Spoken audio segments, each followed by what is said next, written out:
Untuk soal nomor 65, jika M dan N itu merupakan bilangan bulat positif dan M itu nilainya lebih dari N, apakah 6 itu merupakan faktor dari perkalian M dan N? Nah, di sini jawabannya adalah ya 6 itu merupakan faktor dari M kali N atau tidak. Nah, 6 itu bukan merupakan faktor dari M kali N. Jadi di sini sebenarnya tidak harus jawabannya benar, dan kalau jawabannya salah pun tidak masalah. Yang menjadi masalah adalah apakah kedua pernyataan ini itu cukup untuk menjawab soal nomor 65. Oke, ketika dikatakan di sini apakah 6 merupakan faktor dari M kali N, jadi artinya apa? M kali N itu dapat dibagi oleh 6. Cara gampang mengingatnya seperti itu ya. Coba kita pernyataan yang pertama, di situ adalah apakah untuk M plus N sama dengan 188 itu cukup untuk menjawab soal nomor 65. Kita tes. Di sini katanya bilangan bulat positif ya. Bilangan bulat positif artinya apa? Minimal nilainya itu adalah sama dengan 1. Karena M juga lebih dari N, maka yang sama dengan satunya adalah kita tuliskan untuk nilai N. Jadi untuk nilai N sama dengan 1, maka nilai M-nya sama dengan 187. Kita lihat hasil kali M kali N berarti 187 kali 1 atau sama dengan 187 ya. Nah, di sini kita bisa ngecek apakah 187 itu dapat dibagi oleh 6 atau habis dibagi oleh 6, tidak ada sisa. Oke, karena 187 ini juga merupakan bilangan ganjil, 187 ini tidak habis ya. Nah, tidak habis dibagi oleh 6. Dengan kata lain, apa? 6 itu bukan faktor dari M kali N untuk 187. Nah, jadi 6 itu bukan faktor dari 187 itu. Oke, jadi misalkan kita dapat pernyataan ini tidak masalah ya, dapat menjawab soal nomor 65. Cuma kita harus ngecek lagi apakah untuk contoh nilai M dan N lainnya itu juga bukan faktor dari M kali N. Kalau misalkan konsisten jawabannya 6 bukan faktor, berarti pernyataan 1 cukup. Namun ketika kita menemukan salah satu contoh ternyata 6 itu juga merupakan faktor dari M kali N, maka pernyataan 1 ini dianggap tidak cukup. Kita ambil lagi misalkan N-nya 2. Oke, kita ambil N-nya genap ya. N-nya 2, maka nilai M-nya sama dengan 186. Oke, berarti M kali N ini sama dengan, nah di sini nggak perlu langsung kita kalikan 186 kali 2 ya.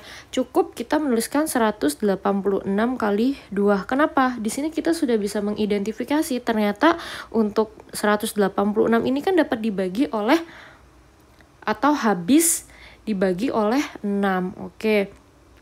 Berarti di sini apa? Habis dibagi oleh 6 ya kan, 186 itu habis dibagi oleh 6 yaitu 31 kan. Nah, sisanya 0. Habis dibagi oleh 6. Dengan kata lain apa? 6 itu adalah faktor. Nah, ya 6 itu faktor dari 186 kali 2. Nah, oke. Kalau seperti itu ini sudah Mbak tuliskan ya. Nah, ini 6 faktor, ini 6 bukan faktor. Nah, di sini kita bisa melihat bahwa kesimpulannya ini tidaklah sama atau tidak konsisten. Nah, ini nggak boleh ya. Jadi kalau misalkan satunya merupakan faktor, ya satunya juga harus merupakan faktor. Tidak boleh salah satunya ada yang berbeda. Oke, kalau seperti itu kesimpulannya apa? Kesimpulannya tadi adalah bahwa pernyataan 1 ini masih belum cukup atau tidak cukup untuk menjawab soal nomor 65. Kalau seperti itu kita identifikasi lagi untuk pernyataan yang kedua. Oke, untuk yang pernyataan kedua, ini bentar ya, kita pindah dulu agak ke sini ya. Oke. Untuk pernyataan yang kedua, di situ dinyatakan bahwa nilai M itu adalah 150% dari si N. Dengan kata lain, nilai M itu sama dengan 150% itu sama aja dengan 150 per 100 N. Oke, ini bisa kita sederhanakan ya. Coret, bagi 5, 3, bagi 5, 2. Berarti nilai M itu sama dengan 3 per 2 N.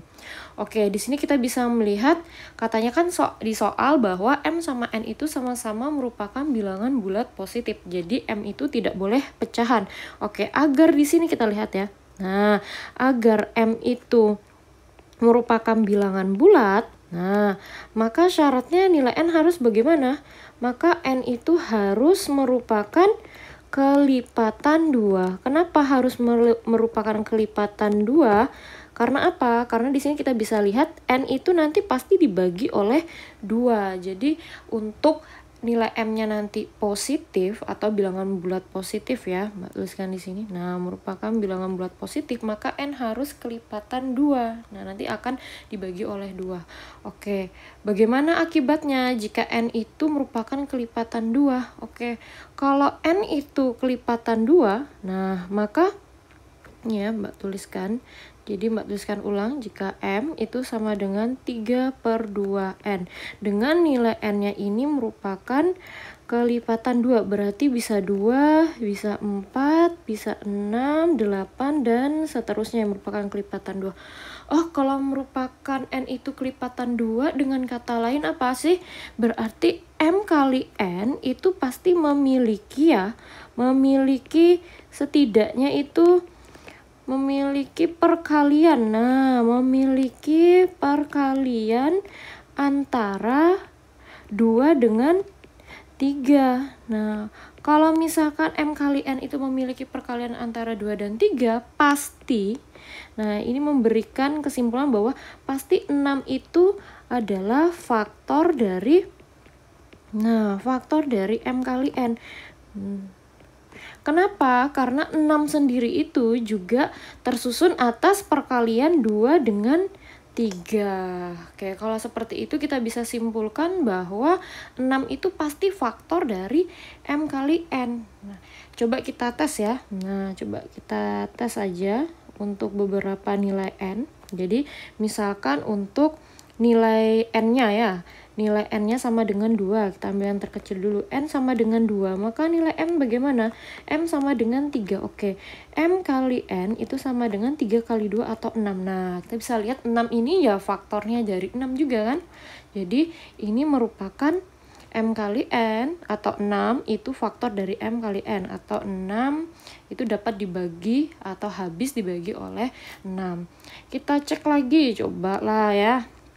Nilai N-nya yang lain misalkan saja yang agak besar dikit, misalkan 8 ya, 8. Maka nilai M sama dengan berapa? Kalau 8 berarti nih ya, Mbak tulis 3/2 kali 8. Oke, ini bagi 2, 1 bagi 2 berarti 4. Berarti nilai M sama dengan 12. Oke, M kali N itu sama dengan berapa? 12 kali 8. Kita bisa lihat bahwa 12 ini kan dapat habis dibagi oleh 6, yaitu nilainya 2, ya kan? Sisanya 0. Oke, berarti ini juga M kali N-nya habis dibagi oleh 6. Dengan kata lain, 6 itu faktor dari M kali N. Oh, ternyata di sini kita bisa simpulkan. Berarti untuk pernyataan 2 sendiri itu adalah cukup untuk menjawab soal nomor 65, yaitu jawabannya adalah ya, kalau 6 itu merupakan faktor dari M kali N. Oke, kalau begitu jawaban yang paling tepat di sini adalah yang B, pernyataan 2 saja cukup untuk menjawab pertanyaan.